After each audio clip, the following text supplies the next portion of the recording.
Salut, c'est Claire, je suis ingénieure réseau et télécommunications chez Axience. Allez, venez avec moi. Quand on a visité les différentes écoles avec mes parents pour savoir dans laquelle je me projetais, dans laquelle j'aimerais aller, c'est vrai que la réflexion qu'on pouvait se faire, c'est se dire oulala, mais t'es sûr que tu vas aller là-dedans, tu vas être qu'avec des mecs, ça te fait pas peur. Alors après, mes proches, ils ont jamais mis un frein parce qu'ils connaissent mon tempérament, que j'ai pas de souci à m'adapter dans un milieu masculin. Mais c'est vrai qu'il y a eu cette petite réflexion de se dire bon bah si tu y vas, tu sais que tu seras qu'avec des mecs, faut pas que tu te laisses faire et ça s'est très bien passé.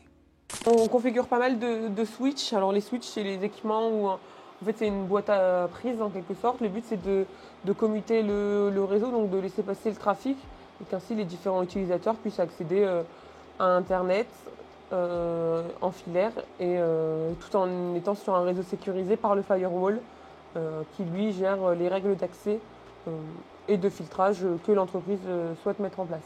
Dans toutes les écoles que je visitais, généralement, c'était des garçons qui me faisaient les visites. Je me suis posé la question et en fait, on me répondait que l'informatique n'était pas forcément un milieu féminin à premier abord, mais qu'il n'y avait rien qui n'empêchait aux femmes d'exercer ce métier. Et quand je suis arrivée pour ma première journée en classe prépa, je suis arrivée et j'étais effectivement la seule fille de ma promo pendant 5 ans.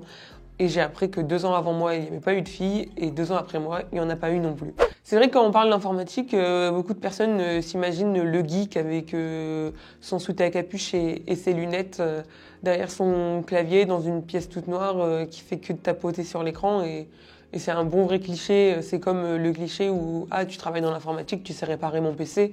Alors pas du tout. C'est pas notre métier, c'est pas notre quotidien.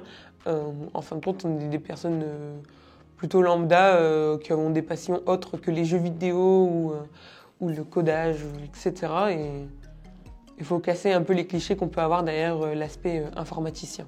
Il peut arriver que dans certains contextes, dans certains milieux, en effet, on puisse avoir des remarques, des choses qui nous plaisent moins ou des difficultés à s'adapter, quand par exemple on doit porter des équipements un petit peu plus lourds, travailler un peu plus en hauteur, ou bien même devoir porter une tenue différente. C'est vrai qu'aujourd'hui, étant un milieu plutôt masculin, si vous devez porter un EPI, donc un casque, des lunettes, un gilet, un pantalon de travail, généralement c'est plutôt des vêtements faits pour les hommes. En fait l'idée c'est de positionner la borne à différents endroits dans la pièce et de valider qu'elle rayonne bien. Donc quand c'est vert, c'est que ça rayonne bien. Si c'était rouge ou gris, il faudrait positionner la borne d'une autre manière pour que ça soit correct. J'ai jamais été confrontée à un travail que je ne pouvais pas faire en tant que femme. Je pense aujourd'hui qu'on n'est pas encore assez nombreuses à pouvoir faire entendre le fait que l'informatique c'est ouvert à tous. Petit à petit, ça se démocratise, on en a de plus en plus dans les écoles, on en a de plus en plus dans les entreprises.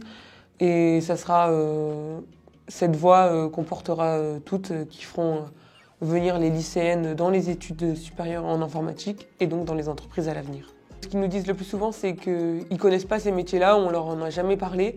Certainement parce qu'on en parle peut-être plus facilement aux hommes. Et elles sont assez étonnées de se dire que ça existe et qu'en fin de compte, c'est beaucoup de femmes qui ont fait l'informatique d'aujourd'hui et que tout est possible. Ça les motive, ça leur donne envie. Mais il ne faut pas oublier que la première programmeuse de l'histoire de l'informatique, c'est une femme, c'est Ada Lovelace qui a créé le premier programme et qui est à l'origine, on va dire, de beaucoup de choses de l'informatique. C'est elle qui a lancé le mouvement. Il faut continuer à faire connaître ces noms et à montrer que l'informatique, c'est aussi au féminin.